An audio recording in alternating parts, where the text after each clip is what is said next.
Hi, everybody. Welcome to Chapter 5. Chapter 5 is all about inequalities, and we're going to do a little bit of work here. We're going to put together the first two sections because the first two sections are solving one-step inequalities.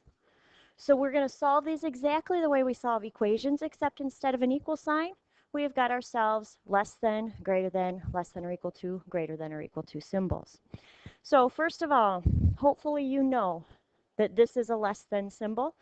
Another term, if we've got word problems, we could use it fewer than.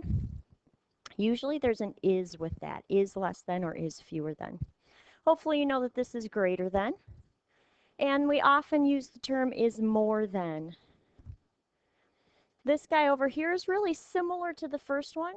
This is less than, or it could be equal to. So if I had something like 4 is less than or equal to 4, that's true because while 4 isn't less than 4, it is equal to it. At most is a really good term that we use. We could also do no more than or the maximum value. For example, the maximum number of students in this class would be 32 because I have 32 desks, otherwise you'd be sitting on the floor. So we could say the students have to be less than or equal to 32. Greater than or equal to is our last one. At least is a really big one. You want to get at least a 60% on a test. That way you pass it. No less than, and the minimum value or the minimum number would be the same as greater than or equal to. We need to talk about graphing these guys.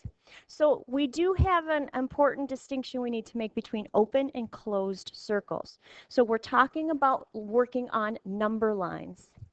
We're back to straight number lines, just the x-axis basically. So we won't be graphing until the very last section of this chapter. So we use an open circle when we are graphing a value that is not included. So that means if I've got something like x is less than 3, could x be 3? It couldn't, right? So if this is 0, x is less than 3, 1, 2, 3, that means I've got an open circle, and then I actually draw myself a little arrow and shade it. So it could be anything that's less than 3, but it can't be 3. So open circle is the values not included. Closed circle is it is included. I should add up here, this would be a less than or greater than. Closed circle is when the value is included, like say x is greater than or equal to -2. So I'm going to find -2 on my number line. Well, it could be -2. So usually we just put a dot. It says it can be -2 or anything greater than it. So I do a shading with an arrow that shows that it keeps going to the right. This is going to be either less than or equal to or greater than or equal to. And last but not least, terminology-wise, set notation. I put set builder notation. We often call it set notation. Is just a specific way to write the solution. Specific way to write a solution. And here's what it looks like. I'm going to use these two examples that I put up here on that little number line. We would say, I use my little swirly brackets. We would say all values of x such that, it's a strange line, but the first x right there tells us that's our variable, x is less than 3. So this is the set notation for that. For my other example, this x is greater than or equal to -2, I would do my swirly brackets, and I would do all values of x such that x is greater than or equal to -2. So all I really do is add that x in the such that line with the swirly brackets around it. So that is what set or set builder notation looks like.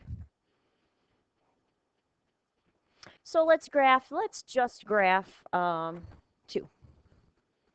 K is greater than 7.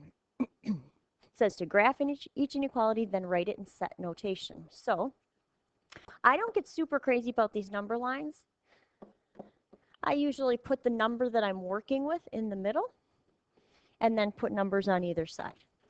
So it says that K must be greater than 7. So is 7 an open or a closed circle?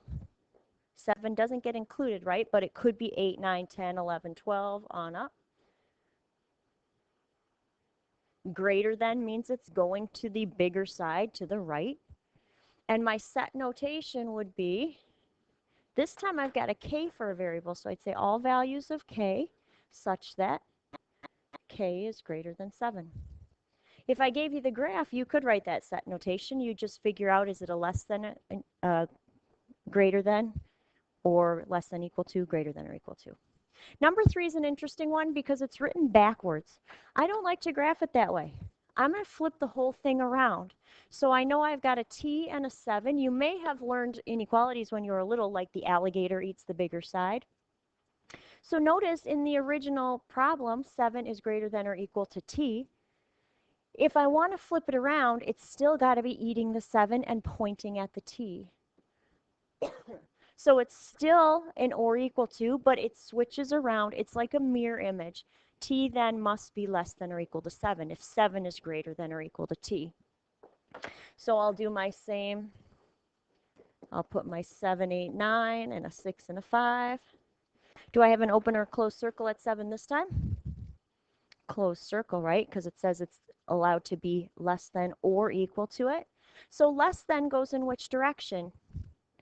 So T could be 6 or 5 or 4 or negative 8 or whatever it might be, but it could be less than or it could be equal to 7. Set builder notation, I'll do my swirly brackets. I'm going to say all values of T such that T is less than or equal to 7. When you put that in set notation, you have to have the variables first. So you have to turn it around even if you don't want to graph it when you turn it around. I'm going to always turn them around. All right, so now let's do a quick equation. Here's the thing. If A is greater than B, then we can add C to both sides, and we still are allowed to solve it. This is how we are going to solve inequalities. So if I add 8 on one side, I can add 8 on the other side. Everything stays the same. If I've got A is greater than B, I can subtract the same value from both sides. It stays the same. I'm allowed to do that in an equation. I'm allowed to do that in an inequality. If A is greater than B, then I can multiply both sides by something. Maybe it's the reciprocal of a fraction, maybe it's over something, but I'm allowed to multiply on both sides. This is going to feel exactly like solving equations. And if A is greater than B, then I'm allowed to divide on both sides by the same number. So maybe I've got 3A is greater than 15. I could divide both sides by 3. There's one really important rule. This is probably going to be the most important thing that we talk about all day. When you multiply or divide by a negative number, you have to change the direction of the inequality sign. And we'll make sure we do a couple examples so you can see that. You can add or subtract, that doesn't matter, nothing changes. But if you multiply both sides by a negative or if you divide both sides by a negative, you actually flip your inequality sign over. Feels a little strange, hard to get used to, and you always remember. And last but not least, when we are solving for variables, use your inverse operations. Nothing changes. Same as solving equations.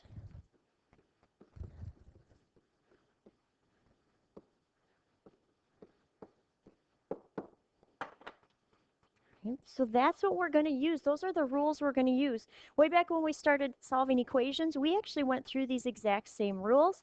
We're not going to take a whole ton of time because it feels natural. You know how to solve equations, so therefore you know how to solve inequalities.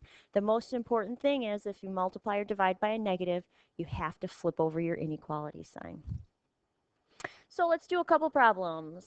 Let's do number 2 and 4. So problem number 2, it says 7 is less than x minus 4. Now some people might want to flip this around so the x is on the left-hand side, but our variable is an x. It says to solve for the variable, write your answer in set notation and graph on a number line. If you want to flip it around, you can. We're going to flip it around later. But if this is my x and I want to get this on my own, I'm going to add 4 to both sides. If you want to put that line down the middle like we did for equations, do that. That's perfectly okay. When I add 4 to both sides, I get 7. I get an x, and I just bring down the exact same inequality. So 11 must be less than x. If I'm going to flip that around, that means that x and 11 will flip positions, and the inequality is eating the x or pointing at the 11. So it's got to be eating the x or pointing at the 11. If I sketch that on a number line, I'll put 11 in the middle. Do I have an open or a closed circle at 11? And which way should my arrow go? If x is greater than 11, it'll be an open circle pointing to the right because it's getting larger. X is greater than 11. And if I'm going to put that in set notation, I'm just going to do the sneaky way. All values of x such that x is greater than 11, and I put my swirly brackets around it. Did that feel just like solving an equation? Right? There's nothing really changed about it. So for number 4, I've got 12n minus 4 is less than or equal to 13n. I've got n's on both sides. I want to get the n's together. Since the negative 4 is on the left, I'm going to get this 12n with the other because then I've just got all my numbers together and all my variables together. So how do I get rid of that 12n? By subtracting. If I subtract, feel free to put that line down the inequality if you like.